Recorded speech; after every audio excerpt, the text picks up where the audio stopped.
2 Timothy 2-ാം അധ്യായം വാക്യം 19. 2 Timothy 2:19 മുതൽ വായിക്കേ. നിർത്തി വായിക്കേ. 2 തിമോത്തി 2:19 മുതൽ വായിക്കേ.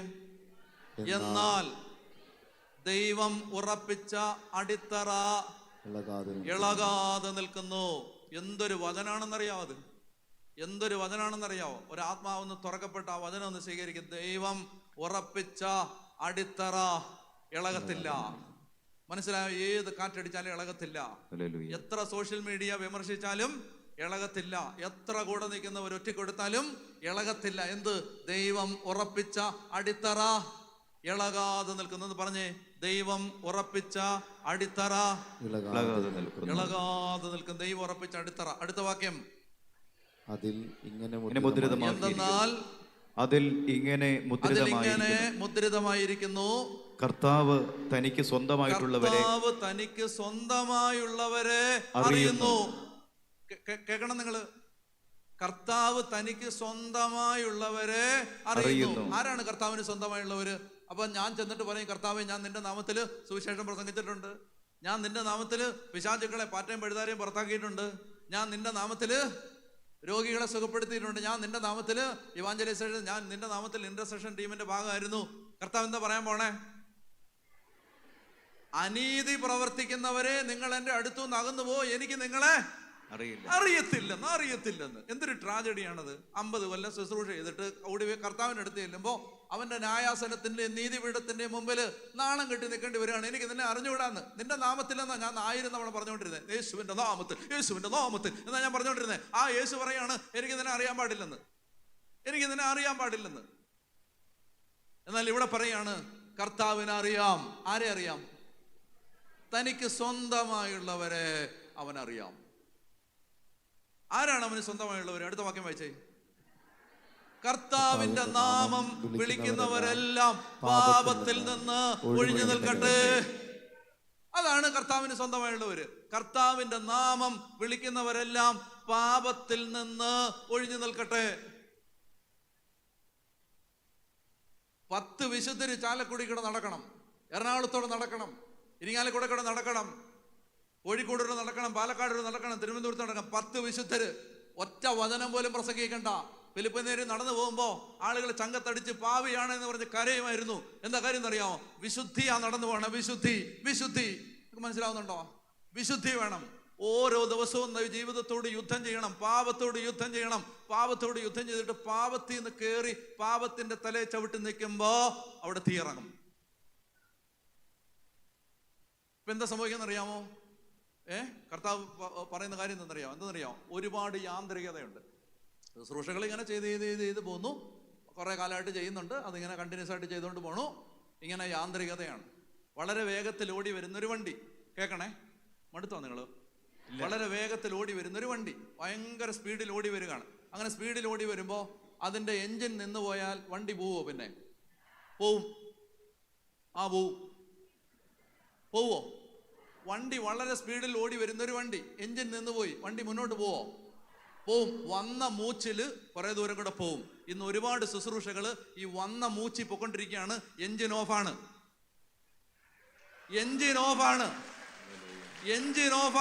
മനസ്സിലായി? ഈ വന്ന മൂച്ചിൽ പൊക്കൊണ്ടിരിക്കുന്നതേ ഉള്ളൂ, വന്ന സ്പീഡിൽ അങ്ങ് പോന്നേ ഉള്ളൂ. ഒരു കാലത്ത് ഇത് കത്തിച്ചു വിട്ടവന്റെ അഭിഷേകത്തില് ഇത് പോണെന്നേ ഉള്ളൂ. പറഞ്ഞേ ഹല്ലേലൂയ. ഇനി ഈ വണ്ടി മുന്നോട്ട് പോകണമെങ്കിൽ എൻജിൻ സ്റ്റാർട്ട് ആവണമെങ്കിൽ വിശുദ്ധി ഉണ്ടാവണം. അതായത് ഓരോരുത്തരും, മനസ്സിലായോ? ഫ്രം ടോപ്പ് ടു ബോട്ടം അടിമുടി വിശുദ്ധരാവണം. പാപത്തെ തോപ്പിക്കണം, കയറി വരണം, ലോകമോഹങ്ങൾ ഉപേക്ഷിക്കണം, എനിക്ക് എന്ത് കിട്ടുമെന്നുള്ള ചിന്തകൾ കളയണം, സ്വാർത്ഥത വെടിയണം. പിശാചിനെതിരെ യുദ്ധം ചെയ്യുമ്പോൾ അവന്റെ മുഴുവൻ സാധനം ഇതിനകത്തിരിക്കുക. സാത്താനോടാ യുദ്ധം, പക്ഷെ അവന്റെ മുഴുവൻ പരിപാടികളുടെ കയ്യിൽ അഹങ്കാരം. മനസ്സിലായോ? ഇല്ലെങ്കിൽ മാത്രം ഹല്ലേലൂയ പറയണം. അഹങ്കാരം ഇല്ലെങ്കിൽ മാത്രം ഹല്ലേലൂയ പറയണം. ഇല്ലെങ്കിൽ മാത്രം അഹങ്കാരം.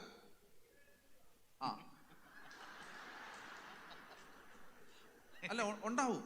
നമുക്ക് അങ്ങനെ പറയാൻ പറ്റില്ലല്ലോ. അസൂയ,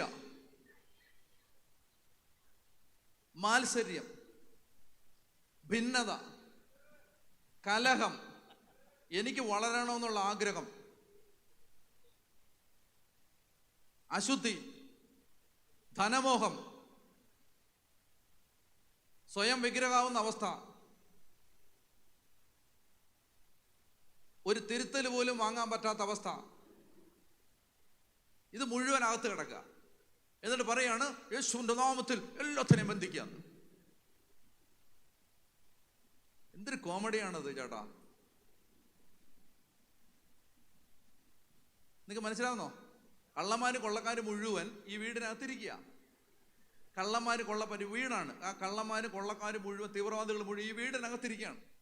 എന്നിട്ട് നമ്മൾ വെളിയിലോട്ട് നോക്കി വേലിയിൽ നിന്ന് വെടിവെച്ചിട്ട് പറയാണ് യേശുവിന്റെ നാമത്തിൽ തീവ്രവാദി ഞാൻ ഷൂട്ട് ചെയ്തെന്ന്. എടാ ഇവിടാണെന്ന് അവന്മാര്.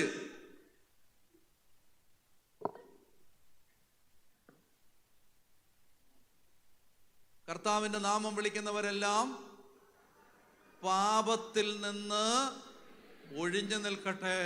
കർത്താവിന്റെ നാമം ഈ ഡിവൈൻ ധ്യാന കേന്ദ്രത്തിൽ നിന്ന് ഞാൻ ഈ മണ്ണിലോട്ട് കയറിയപ്പോൾ ഞാൻ പറയായിരുന്നു, എത്ര ആയിരങ്ങളെ, എത്ര ലക്ഷങ്ങളെ യേശുവിലേക്ക് ആനയിച്ച മണ്ണായത്. എത്ര ജീവിതങ്ങളാ ഇവിടെ മാറിയേ. മനസ്സിലായോ? ആ മണ്ണിലാ വന്ന് നിൽക്കുന്നേ. അപ്പൊ അവിടെ വന്ന് നിൽക്കുമ്പോ, ഇവിടെ നിന്ന് ഇറങ്ങുമ്പോ ഒരാഗ്രഹം കൊണ്ടേ പുറത്തിറങ്ങാവൂ. ഒരാഗ്രഹം കൊണ്ട്. ഇനി അടുത്ത വലിയ വലിയ വലിയ ഭയങ്കര ദൈവമേ 500 പേരോട് സുവിശേഷം പ്രസംഗിച്ചാൽ 50,000 പേര്, അതൊക്കെ അവിടെ നിൽക്കട്ടെ. ഒരു ശുശ്രൂഷകന്റെ വളർച്ച 5,000 പേരോട് പ്രസംഗിച്ചവൻ 50,000 പേരോട് പ്രസംഗിക്കുന്നതല്ല. 50,000-തോട് പ്രസംഗിച്ചവൻ അതേ തീക്ഷ്ണതയിൽ 5 പേരോടും പറയാൻ മടിയില്ലാത്തവനാവുന്നതാണ് ഒരു ശുശ്രൂഷകന്റെ വളർച്ച. മനസ്സിലായോ? നേരെ തിരിച്ചാ. അപ്പൊ അതൊക്കെ പറയാൻ വരട്ടെ. അത് പറയുന്നതിന് മുമ്പ് നമുക്ക് പറയേണ്ടത് എന്താണെന്നറിയാമോ? കർത്താവേ, എനിക്ക് പാപത്തെ ജയിക്കാൻ ഒരു കൃപ തരണം. ഈ മണ്ണിൽ നിന്ന് ഞാൻ പോകുമ്പോൾ അനേകായിരങ്ങള്, അതായത് കുത്തിക്കൊല്ലാൻ കൊണ്ടുവന്ന കത്തി ഇവിടെ ഈ വചനവേദിയെ കൊണ്ട് ഉപേക്ഷിച്ചിട്ട് പോയ മനുഷ്യര്, ആത്മഹത്യ വന്നവര് ആത്മഹത്യയുടെ ആ തീരുമാനം ഉപേക്ഷിച്ചിട്ട് പോയ മനുഷ്യര്, വിവാഹമോചനത്തിന് വന്നവര് വിവാഹമോചനം ചെയ്യുന്നില്ല എന്ന് പറഞ്ഞ് ഇറങ്ങിപ്പോയ ആ ഇടം, മോഷണം ചെയ്തുകൊണ്ടിരുന്നവർ മോഷണം ഉപേക്ഷിച്ച എൻ്റെ നാട്ടിലുണ്ട്. എനിക്ക് 10 വയസ്സുള്ള സമയത്ത് ഇവിടെ വന്ന് ധ്യാനം കൂടിയ ഒരു ചേട്ടൻ, ഞങ്ങൾ കള്ള് ഷാപ്പിലെ ജോലി ഉപേക്ഷിച്ച ചേട്ടനെ എനിക്കറിയാം.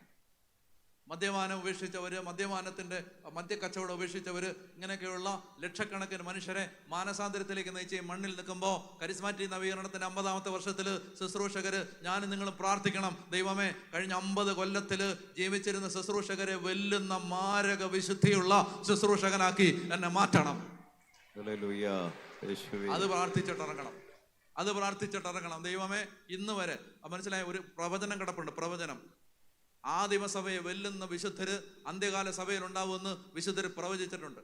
ആദിമസഭയെ വെല്ലുന്ന വിശുദ്ധര് അന്ത്യകാല സഭയിൽ ഉണ്ടാവുമെന്ന്. മനസ്സിലായോ? സിസ്റ്ററിനോട് ഞാനൊരു കാര്യം പറയട്ടെ. അതായത് കൊച്ചു ത്രേസ്യയ്ക്ക് വിശുദ്ധി പാലിക്കാൻ പറ്റുന്നതിനേക്കാളും പാടാണ് ഇപ്പോഴത്തെ ഒരു സെമിനാരിക്കാരന് വിശുദ്ധി പാലിക്കാൻ. എന്താ കാര്യം? സിസ്റ്റർ പറ. കൊച്ചു ത്രേസ്യയുടെ കാലത്ത് ഇന്റർനെറ്റ് ഉണ്ടായിരുന്നില്ല. കൊച്ചു ത്രേസ്യയുടെ കാലത്ത് അശ്ലീല സൈറ്റുകൾ ഉണ്ടായിരുന്നില്ല. ഇരിക്കവിടെ. കൊച്ചു ത്രേസ്യയുടെ കാലത്ത് മനസ്സിലായോ, നൂഡ് പിക്ചേഴ്സ് റോഡിൽ ഒട്ടിച്ചു വെച്ചിട്ടില്ല. കൊച്ചു ത്രേസ്യയുടെ കാലത്ത് ഇന്ന് കാണുന്ന പാപത്തിലേക്ക് മനുഷ്യനെ തള്ളിയിടുന്ന ഒരു ടെംപ്ടേഷനും കൊച്ചു ത്രേസ്യയുടെ കാലത്ത് 5G ഇല്ല. 5G ഇല്ല കേട്ടോ. സിസ്റ്റർ കേൾക്കുന്നുണ്ടോ ഇത്?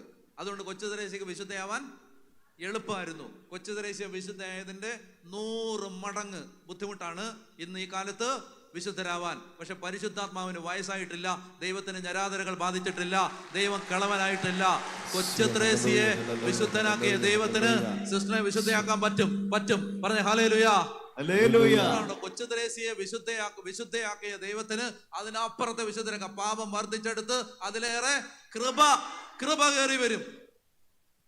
ഒരു സൈഡില് സ്വവർഗഭോഗം പെരുകുമ്പോ, ഒരു സൈഡിൽ വ്യഭിചാരം പെരുകുമ്പോ, ഒരു സൈഡിൽ മോഷണം പെരുകുമ്പോ, ഒരു സൈഡിൽ അഹങ്കാരം പെരുകുമ്പോ, മറുവശത്ത് അതിന്റെ എക്സ്ട്രീം വിശുദ്ധിയുള്ളവരെ ഉയർത്താൻ ദൈവവചനത്തിന് ശക്തിയുണ്ടെന്ന് തെളിയിക്കണം ശുശ്രൂഷകര്. പറഞ്ഞ ഹല്ലേലൂയ. അപ്പൊ അത് തെളിയിക്കാതെ പിന്നെ എന്ത് ശുശ്രൂഷയാ? എടാ, നമ്മളെ കാണുന്നവർക്ക് മനസ്സിലാവണ്ടേ ബൈബിളിന് വചനത്തിന് ശക്തിയുണ്ടെന്ന്. നമ്മളെ കാണുന്നവർക്ക് മനസ്സിലാവണ്ടേ. ഇയാളുടെ 25 കൊല്ലമായിട്ടും ഇയാളുടെ കോപം മാറിയിട്ടില്ല. 25 കൊല്ലമായിട്ട് ഇയാളുടെ കോപം മാറിയിട്ടില്ല. അയാൾ പറയാണ് സുവിശേഷത്തിന് ശക്തിയുണ്ടെന്ന്. എന്നാ ശക്തിയുണ്ടെന്ന് പറയുന്നത്? എടാ, നിന്റെ കോപം മാറിയില്ലല്ലോ. നമ്മളെ കണ്ടവർക്ക് ഒരു കാര്യം മനസ്സിലായിട്ടുണ്ട്, ഇയാൾ പ്രസംഗിക്കുന്ന വചനത്തിന് ചുമ്മാ ബഹളം ഉണ്ടാക്കാനേ പറ്റത്തുള്ളൂ. അതിന് ശക്തിയൊന്നുമില്ല. ശക്തി ഉണ്ടായിരുന്നെങ്കിൽ ഇയാൾ കഴിഞ്ഞ 10 കൊല്ലം കൊണ്ട് മാറണ്ടല്ലേ? ഞാൻ പറയുന്നത് മനസ്സിലാവുന്നോ ചേട്ടന്മാരെ? മനസ്സിലാവുന്നോ? എടാ, ഇതിന് ശക്തി ഉണ്ടായിരുന്നെങ്കിൽ ഞാൻ മാറണ്ടല്ലേ ചേട്ടാ? ഞാൻ ഈ പറയുന്ന വചനത്തിന് ശക്തി ഉണ്ടായിരുന്നെങ്കിൽ കഴിഞ്ഞ 10 കൊല്ലം മുമ്പ് എന്നെ അറിയാവുന്ന ഒരുത്തന് 10 കൊല്ലം കഴിഞ്ഞ് എന്നെ കാണുമ്പോ എടാ ഇവന് മാറ്റം വന്നല്ലോ എന്നവൻ പറയണ്ടേ? എന്നാൽ 10 കൊല്ലമായിട്ട് എന്നെ അറിയാവുന്നവൻ പറയുന്നത് പഴയതിനേക്കാൾ ഇവൻ മോശമായെന്നാണ്. അപ്പൊ നമ്മൾ പറഞ്ഞ വചനത്തിന്റെ ശക്തി നമ്മളായിട്ട് കെടുത്തി കളഞ്ഞില്ലേ സഹോദര? കളഞ്ഞില്ലേ? അതുകൊണ്ട് അത് ചെയ്യരുത്.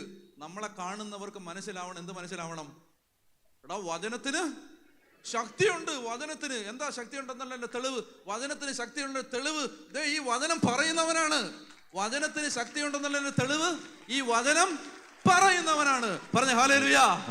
മനസ്സിലാവുന്നുണ്ടോ? അപ്പൊ അതുകൊണ്ട് ഞാൻ എൻ്റെ പൊന്നു സഹോദര, പൊന്നു സഹോദരി, ഞാൻ പറയുകയാണ്, പ്രിയപ്പെട്ടവർ, ഈ കാലഘട്ടത്തിൽ ഇനിയൊരു റിവൈവലിന് വേണ്ടി പ്രാർത്ഥിക്കുന്നെങ്കിൽ മുട്ടയിൽ നിന്ന് വിശുദ്ധിക്ക് വേണ്ടി പ്രാർത്ഥിച്ചുകൊണ്ടാവണം. മനസ്സിലായോ? അതായത് കൂടെയുള്ളവരെ, ഇപ്പൊ ഞാൻ മൗണ്ട് കാർമൽ ധ്യാന കേന്ദ്രത്തിലെ എല്ലാവരെയും വിശുദ്ധരാക്കിയിട്ട് ഒരു തീയിറക്കാനല്ല ഞാൻ നിൽക്കേണ്ടത്. ദാനിയേലേ, ആദ്യം നീ വിശുദ്ധനാവണം. മനസ്സിലായോ? മനസ്സിലായി? എന്റെ കൂടെ നിൽക്കുന്നവർ വിശുദ്ധരാവണമെങ്കിൽ ഞാൻ എന്നാ ചെയ്യണം? ഞാൻ വിശുദ്ധനാവണം. പറഞ്ഞ ഹല്ലേലൂയ. മനസ്സിലാവുന്നില്ലേ? അല്ലാതെ ബാക്കി എല്ലാവരും വിശുദ്ധരാമൻ പറഞ്ഞുകൊണ്ടിരിക്കുക, ബാക്കി എല്ലാവർക്കും ആ വിഷയം ഉണ്ടാ പറഞ്ഞുകൊണ്ടിരിക്കുക. മനസ്സിലാവുന്നുണ്ടോ ചേച്ചിക്ക് ഞാൻ പറയുന്നേ? മനസ്സിലാവുന്നുണ്ടോ? പറഞ്ഞ ഹല്ലേലൂയ. അതുകൊണ്ട് നിസ്സാരമായിട്ട് ഇത് കാണരുത്, നിസ്സാരമായിട്ട് കാണരുത്. കണ്ട് കേട്ട് കൈയടിച്ച് തിരിച്ചു പോകരുത്. ഈ ഡിവൈനിൽ നിന്ന്, ഈ വിശുദ്ധമായ മണ്ണിൽ നിന്ന് പുറത്തു പോകുമ്പോൾ പ്രാർത്ഥിക്കേണ്ടതെന്നറിയോ? എൻ്റെ കർത്താവ് എന്നെ എന്താക്കണം? വിശുദ്ധരാക്കണം, വിശുദ്ധരാക്കണം. അത് പ്രാർത്ഥിക്കണം ചേച്ചി, അത് പ്രാർത്ഥിക്കണം. മുട്ടയിൽ നിന്ന് കരഞ്ഞ് പ്രാർത്ഥിക്കണം ചേച്ചി, പ്രാർത്ഥിക്കണം അമ്മച്ചി, കേട്ടോ അമ്മച്ചി, പ്രാർത്ഥിക്കണം. എന്താണ്? എൻ്റെ ദൈവമേ എന്നെ. നമ്മുടെ ഡിക്ഷണറിയിൽ നിന്ന് ഈ പ്രയോഗം പോയില്ലേ ചേച്ചി? ഇന്ന് വല്ലവരും പറയാറുണ്ടോ വിശുദ്ധരാക്കണമെന്ന്? ഇന്ന് നമ്മുടെ ചെറുപ്പക്കാരോട് നമ്മൾ പറയാറുണ്ടോ വിശുദ്ധരാവണമെന്ന്? കുഞ്ഞുങ്ങളോട് നമ്മൾ പറയാറുണ്ടോ? ഉണ്ടോ ചേച്ചി? കാറ്ററിംഗ് ക്ലാസ്സിൽ ഇത് കേൾക്കുന്നുണ്ടോ ഇന്ന് നമ്മൾ? ഉണ്ടോ? ഒട്ടുമില്ലെന്നൊന്നും ഞാൻ പറയുന്നില്ല, കൂടുതലൊന്നും കേൾക്കുന്നേ ഇല്ല. നമ്മൾ പറയുന്ന മുഴുവൻ എന്താ? കാനഡയിൽ പോകണം, ഓസ്ട്രേലിയൻ വിസ കിട്ടണം. നമ്മളെ പ്രാർത്ഥിക്കും, നീ കർത്താവിനെ വിളിച്ച് പ്രാർത്ഥിക്ക്, നിനക്ക് കാനഡയിൽ പോകാൻ. കാനഡ കൊണ്ടുപോകാനല്ലല്ലോ കർത്താവ് കുരിശേ മരിച്ചേ, ആണോ? പിന്നെന്തിനാ? എടാ, നമ്മളെ വിശുദ്ധരാക്കാനാണ്, നമ്മളെ അഭിഷേകമുള്ളവരാക്കാൻ, വിശുദ്ധരാക്കാൻ വേണ്ടിയാണ്. അതുകൊണ്ട് കർത്താവ് പ്രഘോഷിക്കുന്ന വചനം നാളെ ഉതപ്പായി മാറാതിരിക്കാൻ മുട്ടയിൽ നിന്ന് കൈവരിച്ച് എന്തിനു വേണ്ടി പ്രാർത്ഥിക്കണം? അങ്ങനെ വിശുദ്ധിക്ക് വേണ്ടി പ്രാർത്ഥിക്കുന്ന ഒരു 10 പേര് ചാലക്കുടിയിലുണ്ടെങ്കിൽ, ഇരിങ്ങാലക്കുടയിലുണ്ടെങ്കിൽ, തിരുവനന്തപുരത്തുണ്ടെങ്കിൽ അവിടെ തീയിറങ്ങും. അവിടെ തീയിറങ്ങും. അവിടെ ജനം ചങ്കത്തടിച്ച് കരഞ്ഞ് നിലവിളിച്ച് മാനസാന്തരപ്പെടും. അല്ലാതെ പ്രിയപ്പെട്ട സഹോദരങ്ങളെ, ഇനി ചേരുവകൾ മാറി മാറി പരീക്ഷിച്ച് ഇനി പരിശുദ്ധാത്മാവിനെ ഇറക്കാമെന്നൊന്നും വിചാരിക്കരുത്. അത് കഴിഞ്ഞു, അതിൻ്റെ കാലം കഴിഞ്ഞു കേട്ടോ, അതിൻ്റെ കാലം കഴിഞ്ഞു. ഇനി ദൈവം അങ്ങനെയുള്ള കാര്യങ്ങൾ കർത്താവ് ഒത്തിരി കാരണം കാണിച്ചു നമ്മളോട്. ഇനി എന്തെന്നറിയാമോ? സമർപ്പിക്കാനും വില കൊടുക്കാനും തയ്യാറുള്ള മനുഷ്യർ, എൻ്റെ കർത്താവേ, എൻ്റെ ജീവിതം നിന്റെ സുവിശേഷം അനുസരിച്ച് മാറണം, എൻ്റെ ജീവിതത്തിൽ മാറ്റം വരണം, എനിക്ക് കുറച്ചുകൂടെ എളിമ വരണം, എനിക്ക് കുറച്ചുകൂടെ ദൈവസ്നേഹം, എനിക്ക് കുറച്ചുകൂടെ മനുഷ്യരോട് പെരുമാറുമ്പോഴേ എനിക്ക് കുറച്ചുകൂടെ മര്യാദയെങ്കിലും വരണ്ടേ? ഈ ശുശ്രൂഷകന് ഒരു മര്യാദയെങ്കിലും വരണ്ടേ? അത് വരണ്ടേ? അത് വന്നില്ലെങ്കിൽ പിന്നെന്താണ്? സുവിശേഷം പ്രസംഗിക്കുന്നവനെ, ദൈവവേല ചെയ്യുന്നവനെ, മധ്യസ്ഥ പ്രാർത്ഥന ചെയ്യുന്നവനെ, എടാ, അടുത്ത് നിൽക്കുന്ന കൂടപ്പറപ്പുകളോട് ഒരു മര്യാദയെങ്കിലും വേണ്ടേ ഷിജി സിസ്റ്ററെ? വേണ്ടേ? അപ്പോൾ അതുകൊണ്ട് അതില്ലെങ്കിൽ പിന്നെ എന്ത് അഭിഷേകം നമ്മൾ ഈ പറഞ്ഞുകൊണ്ടിരിക്കുന്നത്? മനസ്സിലായില്ലേ? ഞാൻ ഒരാളോട് ഞാൻ ഒരു രാത്രി ഒരു 2:30 എനിക്ക് ഉറക്കം വരാതെ ഞാൻ ഇങ്ങനെ ഇറങ്ങി നടന്നപ്പം ഞാൻ ഒരാളെ കണ്ടപ്പോൾ ഒരാള്, അത് എന്താണ്, വലിയ മാരക പാപമൊന്നുമല്ല, എന്നാലും ഈ ശുശ്രൂഷകൻ അങ്ങനല്ല പെരുമാറണ്ടേ, അത് ഞാൻ കണ്ടപ്പോൾ ഞാൻ ചെന്നിട്ട് പതുക്കെ പറഞ്ഞു, സഹോദരാ, ഇങ്ങനെയല്ലല്ലോ നമ്മള്. അപ്പൊ എൻ്റെ അടുത്ത് പറഞ്ഞു, അച്ഛാ, ഞാൻ ഇന്നലെ പ്രാർത്ഥിച്ചപ്പോൾ ഉണ്ണീശോയെ കണ്ടെന്ന്. നമ്മുടെ മഹാ തട്ടിപ്പാണിത്. എന്താണെന്നറിയാമോ? ഒരു ആത്മീയ കാര്യം, ഒരു കറക്ഷൻ, ഒരു തിരുത്തല് ഏറ്റെടുക്കാൻ തയ്യാറാവുന്നതിന്, പ്രതിരോധം തീർക്കാൻ വേണ്ടി നമ്മൾ ഈ ആത്മീയ അനുഭവങ്ങളെ എടുത്ത് കാണിക്കും. ഞാൻ ഉണ്ണീശോയെ കണ്ടെന്ന് ഇന്നലെ. ഞാൻ പറഞ്ഞു, ഉണ്ണീശോയെ കാണുന്നതിനേക്കാളും ഇമ്പോർട്ടൻ്റ് അല്ലേ ചേട്ടാ ഈ പരിപാടി കാണിക്കാതിരിക്കുന്നത്? ചേട്ടാ ഉണ്ണീശോയെ ജന്മത്ത് കണ്ടില്ലേലും ഒരു കുഴപ്പമില്ല. ചേട്ടാ കേൾക്കുന്നുണ്ടോ? ജന്മത്ത് ചേട്ടൻ ഉണ്ണീശോയെ ദർശനത്തിൽ കണ്ടില്ലേലും കുഴപ്പമില്ല. ചേട്ടൻ കുറച്ചുകൂടെ മര്യാദ ഉണ്ടായാൽ മതി. ചേട്ടനല്ല ഉദ്ദേശിക്കുന്നേ, ഞാൻ ചേട്ടനോട് പറഞ്ഞെങ്കിലും മൊത്തത്തിൽ എല്ലാവരും കൂടെ പറയണേ. അതായത് ജന്മത്ത് ദർശനത്തിലെ മാലോകന്മാര് വരുന്നു, കളറ് പല കളറിൽ കാണുന്നു. എന്തിനാ കണ്ടില്ലേലിപ്പോ എന്നാ? കണ്ടില്ലേലിപ്പോ എന്നാന്ന്? കാണുന്നവരോട് എനിക്ക് വിരോധമൊന്നുമില്ല. സഹോദരാ, നീ വിശുദ്ധനാവണോടാ? നീ ആമേൻ പറ. ആമേൻ. അപ്പോ ഞാൻ പറയുന്നതേ, ഒരു ദർശനം കാണണം. ദർശനം എല്ലാവരുടെ അവകാശമാണ്. ഞാൻ പറയുന്ന അർത്ഥത്തെ തെറ്റിച്ചെടുക്കരുത്. ഒരു ദർശനവും കണ്ടില്ലേലുവേ കുറച്ചുകൂടെ മര്യാദയ്ക്ക് മനുഷ്യനോട് പെരുമാറിയാൽ മതിയായിരുന്നു. കുറച്ച് സഭ്യമായിട്ട് സംസാരിച്ചാൽ മതിയായിരുന്നു. ഈ യുദ്ധമെല്ലാം കഴിഞ്ഞ് വീട്ടിൽ ചെന്നിട്ട് ഭാര്യയെ മാകൂട്ടിയും താകൂട്ടിയും ചീത്ത വിളിക്കാതിരുന്നാൽ മതിയായിരുന്നു. എടാ, അവൻ ഒരു ദർശനം കണ്ടില്ലേലും കുഴപ്പമില്ലായിരുന്നു. വലിയ പെരുമ്പറ കൂട്ടുന്നു, അല്ല മാലാകമാർ ഇറങ്ങി വരുന്നു, ഭയങ്കര സംഭവം, അത് വരുന്നു, ഇതെന്താ ബോംബ് പൊട്ടുന്നു. എന്നാ നീ ഒരു ബോംബും പൊട്ടണ്ട. നീ നിന്റെ വായൊന്ന് ശരിയാക്കിയാൽ മതി. ഒരു ബോംബും പൊട്ടണ്ട. കേൾക്കുന്നുണ്ടോ? ഈ തമ്മിലടി എന്ന് അവസാനിപ്പിച്ചാൽ മതി. ഉറക്കെ പറഞ്ഞേ ഹല്ലേലൂയ. ഹല്ലേലൂയ.